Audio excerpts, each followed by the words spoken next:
Take you up north, Bolgatanga particularly. Now, Zuarungu Senior High School in the Bolgatanga East District of the Upper East Region has been temporarily closed down following violent clashes among students from different ethnic groups that escalated into arson. Now, the unrest, which began on Saturday, July 19, reportedly stemmed from a dispute over a stolen mobile phone involving students from the Fafra, Kusasi and Mamprusi ethnic groups.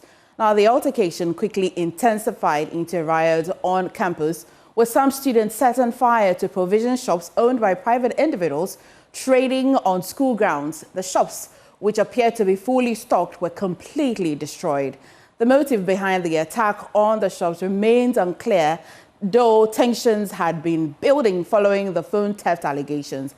Upper East Regional Minister Donatus Akamburi, who visited the school on Sunday, confirmed that 4 students have been arrested in connection with the incident and were in police custody. He added that no firearms were retrieved and only 1 student's injury had been recorded. The minister subsequently announced the immediate closure of the school, stating it will remain shut until further notice while investigations continue. When Joy News visited the campus on Monday morning, there were no students present, but debris from the destroyed shops remained scattered across the compound. Now, school authorities declined to comment on the situation as they were locked in a closed-door meeting at the time of the visit.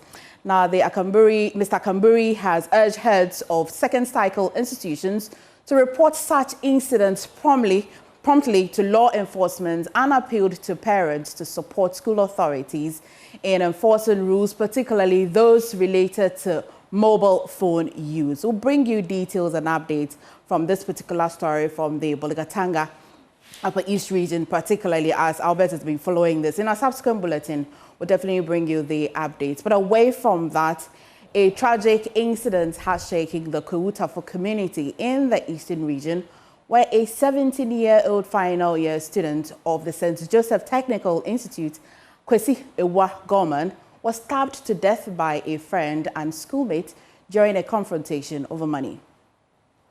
According to eyewitness reports, the altercation between Kwesi and the suspect, identified only as Stephen, popularly known as Sugar, turned violent, resulting in Kwesi's fatal stabbing. Speaking to Wadum News correspondent Akwesi Dramina, Ebenezer Gorman, the elder brother of the deceased, is calling for swift justice. What happened is na me offer asenketo amienu na wa around. I'm kwalade o mu ntwantro. Ba ko 8 years and ba ko so 4 years. Ba na mbi so mo say e ba na san because no mu su a na mo kire say no mo ni sugar ne na mfufuo. Omo ye 9 8 years. I came home to find 2 of my young nephews crying. One is 8 years old and the other is 4. I asked them what had happened. The 8-year-old said Sugar was in the company of 4 other people when an argument over money began. Then, all he saw was his uncle being stabbed. One more students, because it's an organized crime. Woman, who say, "Yeah, Kwahu could din some money." It won't say woman bag the kugu 1 person if ye.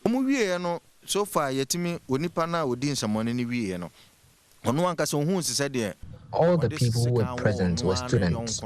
The person who stabbed my brother later confessed to a neighbor who advised him to report himself to the police, and he did.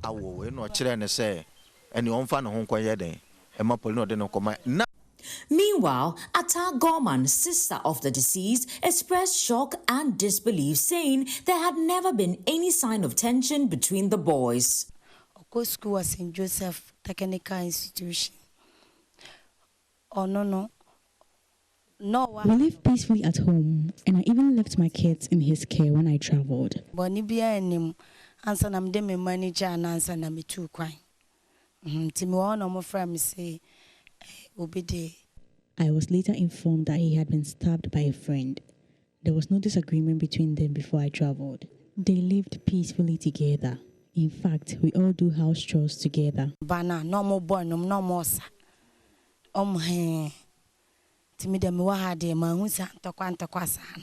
Kwesi Ewa Gorman's body has since been deposited at the morgue. The suspect, Stephen, is currently in police custody as investigations continue.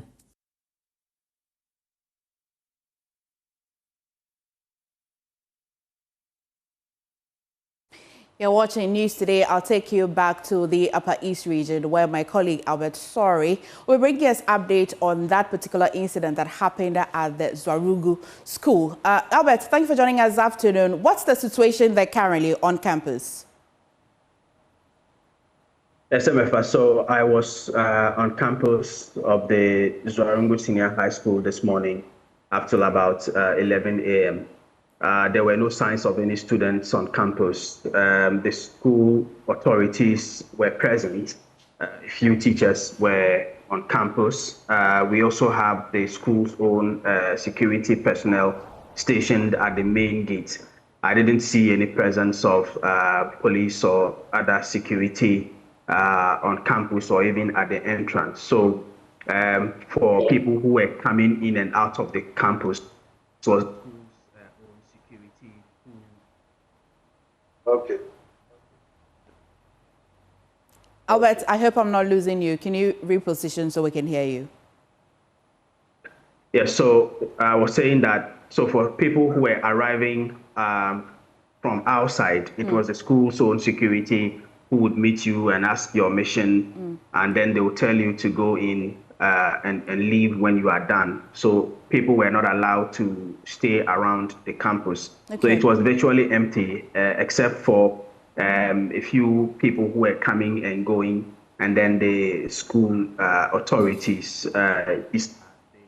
Okay, Albert, I hope that I've not lost you, but if you can hear me, what's the extent of damage caused by the fire to these shops that we've told our audience earlier? Yes, so there were 2 shops which have been burnt on the school's campus. We don't know the story behind why the students chose to attack these shops and burn them down, but I was told that the students attacked these shops which belong to private individuals who are trading on the school's campus. So these are shops, provision shops that were obviously stocked with goods which have been burnt to ashes. This happened ostensibly on Saturday night. Yesterday, the regional minister was forced to close down the school for fear of further escalation of the incident. And that is what we saw on the campus today. Okay, Albert, again, I mean, we've been telling our viewers that it was about a stolen phone. However, I see 3 factions, the Fafras, the Mamprusis as well. Tell us just a little bit about why a stolen phone, and it concerns these 3 ethnic groups. Right. So what we gather from our sources close to the school is that a missing mobile phone was being looked for by one group, and a senior student of the school was found in possession of this phone. And the school authorities don't permit students to come to school with phones, and so they could not have reported this student who allegedly was the thief of the phone. And so they decided to beat him up. Now, when they beat him up, he mentioned the name of another student who allegedly is an accomplice in the stealing of the phone. And so they decided to attack this other student, who we are told is a resident of Zuarungu, where the school is located. He is said to have reported to some youth of the area that he had been attacked in school. Now, on Saturday evening, the students who beat him up left campus to the township, ostensibly to buy something. And so the natives also decided to ambush them for beating the other student. He, from what we understand, would have been the Frafra student.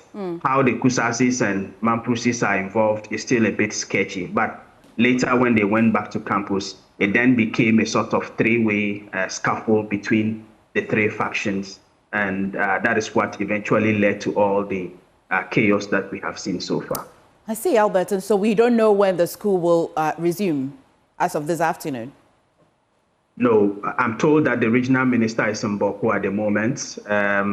It is unclear whether he's there because of this incident, but what we know is that because of how this whole thing turned out, the students who are in the Boku area, when the school was closed down, had to be escorted by military in their bus so they could get home. We're told that the minister is in Boku as we speak. Okay. And so I'm sure further investigations are going on because the school authorities are also having a meeting. At the time that I was there, I couldn't get to talk to the headmistress because she was in a meeting with some other people. Okay. And so we don't know when the school will be reopened. It's indefinitely closed as we speak. Thank you. Thank you so much. Albert Story has been bringing us updates on the Zuarungu SHS school up in Bolga. Now, thank you.